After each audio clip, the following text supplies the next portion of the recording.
Du Qiang forgot to remove the hidden camera on Yu Menglong's watch. The shocking truth. The watch was beautiful. Too beautiful to be dangerous. Under the chandelier glow of a private Shanghai fitting room, Yu Menglong lifted his wrist and smiled faintly at his reflection.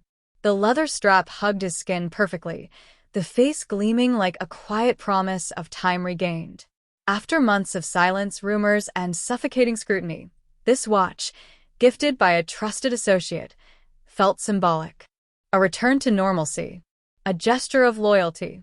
What Yu Menglong didn't know was that time wasn't the only thing that watch was keeping. Somewhere deep inside the elegant mechanism, behind sapphire glass and flawless engineering, a red blinked once, and then disappeared. The man everyone trusted. Du Qiang was invisible by design. He was the kind of man who never appeared in photos, yet stood in every room where decisions were made. A fixer, a connector, a problem solver. When chaos erupted, Du Qiang arrived quietly, and when he left, the chaos was gone. In this story, he was introduced as a savior. When Yu Menglong's career entered turbulent waters, endorsements freezing, schedules evaporating, whispers replacing applause, Du Qiang stepped in with calm confidence. He spoke of protection, of controlling narratives, of seeing threats before they arrived. "Trust me," he had said, voice low, eyes steady. "I've already neutralized worse storms." The watch was part of that protection. A custom security wearable, Du Qiang explained. Encrypted. Exclusive. Built by a private tech lab overseas. It monitored stress levels, location, biometric data, tools, he said, to keep you safe. Yu Menglong hesitated. Then he nodded. Because when the world feels like it's watching you, you accept help from the man who promises to watch back. The camera that wasn't supposed to exist. Hidden cameras are not bulky anymore. They are microscopic, thread-thin, nestled between circuits and sensors. Designed not to be seen, not to be found, and certainly not to be forgotten. But Du Qiang forgot. Or perhaps he assumed no one would ever look. The camera was embedded behind the watch face, angled slightly upward. It didn't record continuously. That would be reckless. Instead, it activated during moments of heightened emotion, stress spikes, raised voices, accelerated heart rate, arguments, phone calls, private breakdowns, moments never meant for the world. For weeks, the watch silently collected fragments of Yu Menglong's life. Dressing rooms, hotel balconies at midnight, quiet conversations with managers, friends, and lawyers. The camera drank it all in, compressing reality into data packets that auto-uploaded whenever the watch synced. And every upload went somewhere only Du Qiang could see. The first crack in the illusion. The truth didn't surface with a scream. It surfaced with a glitch. During a late-night wardrobe test in Beijing, a junior stylist noticed something odd. While adjusting the watch strap, she felt warmth, too warm for a passive device. "This isn't normal," she muttered. Yu Menglong laughed it off. "Luxury tech," he joked. "Probably over-engineered." But the warmth came back. Again and again. Always after emotional moments. Always after difficult calls. That same night, Yu's personal tech assistant, an obsessive perfectionist with a habit of triple-checking devices, ran a diagnostic scan. What he found made his hands go cold. An outbound data stream. Encrypted. Concealed. Relentless. "This watch," he said carefully, "isn't just monitoring you. It's watching you." When silence turns into evidence. They didn't confront Du Qiang immediately. They waited. Because waiting, in games like this, turns suspicion into proof. For 3 days, the team mirrored the watch's data flow. They mapped its uploads. They cracked layers of encryption. What emerged was horrifying in its precision. Timestamps aligned with Yu Menglong's most vulnerable moments. A raised voice during a contract dispute. A tear wiped away in a hotel mirror.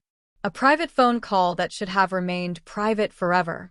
And then they found something worse. The camera had been activated manually, at least once. Which meant someone somewhere was watching live. Du Qiang hadn't just forgotten to remove the camera. He had been using it. The confrontation that never went public. The meeting took place in a soundproof room with no windows. Du Qiang arrived relaxed, almost amused, as if he already knew what the conversation would be about.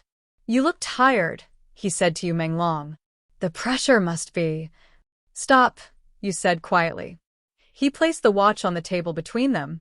Du Qiang's eyes flickered. "Just once." "That watch," you continued, voice steady. "Who else sees what it sees?" Silence stretched. Then Du Qiang smiled. A slow, measured smile that didn't reach his eyes. "You're in a dangerous position," he said. "Information is currency. I was protecting you. By spying on me? By controlling what could destroy you." That was the moment the illusion shattered. Protection had never been the goal. Leverage was. The files that could end everything. What Du Qiang didn't anticipate was betrayal from the shadows. Unknown to him, copies of the watch's data had already been extracted. Stored. Secured. Fragmented across drives he couldn't reach. The files weren't explosive because they were scandalous. They were explosive because they were human. They showed exhaustion, fear, anger, vulnerability, things that, when selectively edited, could be weaponized. Destroy reputations. Rewrite narratives. Erase careers. Menglong stared at the screen as clips played silently. "This," he said, "is why I felt watched even when I was alone." Du Qiang didn't deny it. He only said, "Everyone pays a price for survival." The forgotten detail that changed everything. Here's where Du Qiang truly failed. In his confidence. In his arrogance. In his belief that control was permanent. He forgot that devices, no matter how advanced, leave fingerprints. A manufacturing signature. A firmware timestamp. A hidden lab code tied to a very specific supplier. And that supplier had records. Records that connected the watch not just to surveillance, but to a broader network of quiet monitoring tools placed on influential figures who were at risk. The watch was never a one-off. It was part of a system. And once that truth emerged, the story was no longer about menglong alone. The silence after the storm. No dramatic arrests were announced. No press conference exploded the internet. Instead, something more unsettling happened. Du Qiang vanished. Phones disconnected. Accounts frozen. Associates suddenly claimed they barely knew him. The watch disappeared into evidence storage, its blinking red, finally dark. menglong said nothing publicly. But those close to him noticed a change. He stopped wearing watches. He started choosing rooms with fewer reflective surfaces. And when asked in private interviews what he had learned from the darkest chapter of his life, he answered only this: privacy is the first thing power tries to steal. The question that still haunts everyone. To this day, within the story, one question lingers like static in the air. If Du Qiang hadn't forgotten to remove the hidden camera, how long would it have continued? And more chilling still, how many other watches are still ticking? The watch was only the beginning. The night Du Qiang disappeared, the servers didn't go quiet. They screamed. Across 3 continents, dormant systems woke up as if triggered by a final command. Redundancies activated. Backup mirrors spun into motion. What menglong believed had ended with a single watch was, in truth, only the outer skin of something far older and far more patient. Because Du Qiang was never the architect. He was a caretaker. The archive beneath the archive. 48 hours after the confrontation, a secure drive arrived at menglong's temporary residence. No return address. No courier name. Just a symbol etched onto the metal casing. A broken circle, split by a vertical line. Inside was not video. It was metadata.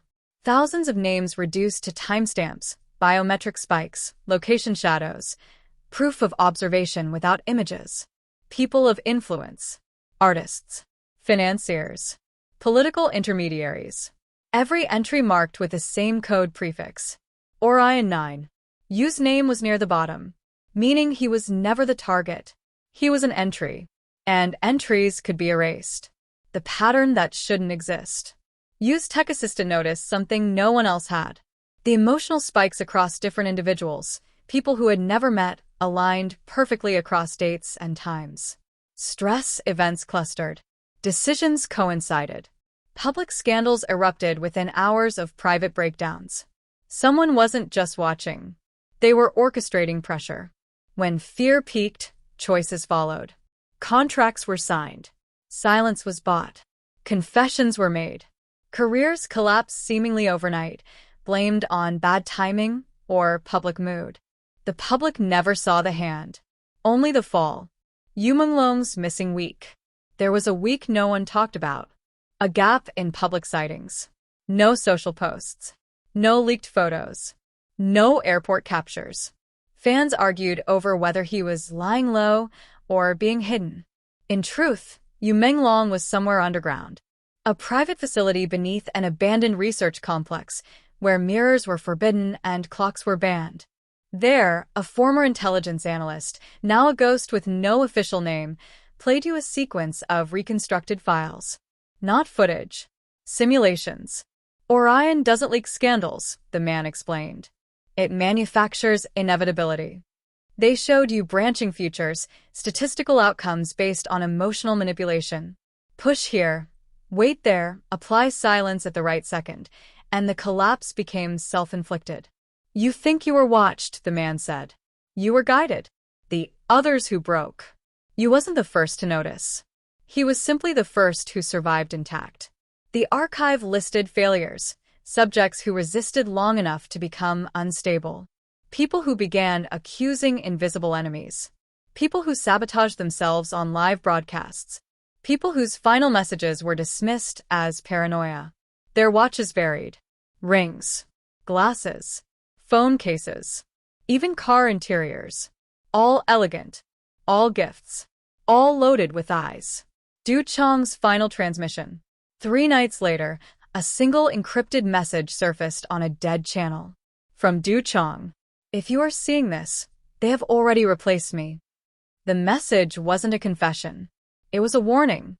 Du Qiang admitted he had been removing cameras sometimes.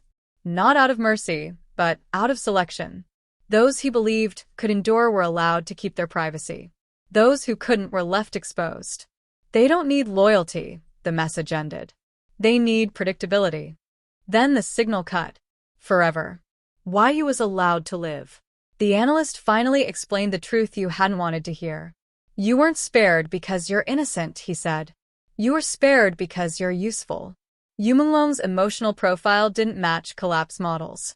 He absorbed pressure differently. He didn't spiral, he withdrew. He didn't explode, he endured. That made him dangerous. Unpredictable people can't be controlled. So, Orion marked him for observation, not destruction. Until the watch malfunctioned. Until Du Qiang forgot one tiny thing. And the watcher became visible. The decision that changed the game. Yu Menglong had a choice. Disappear forever and let the system continue unseen. Or do something reckless. Something human. He chose the third option. He did nothing publicly, but privately, he began reappearing in places cameras couldn't predict. He altered routines daily. He wore mechanical watches. He spoke in handwritten notes. He avoided smart rooms. And slowly, subtly, other names from the archive did the same. Orion's predictive accuracy dropped. 5%. Then 12%. Then catastrophic failure thresholds were breached. A system built on certainty began to wobble. The shadow that watches back. In the final scene of this chapter, Yu Menglong stands alone on a rooftop at dawn. No devices.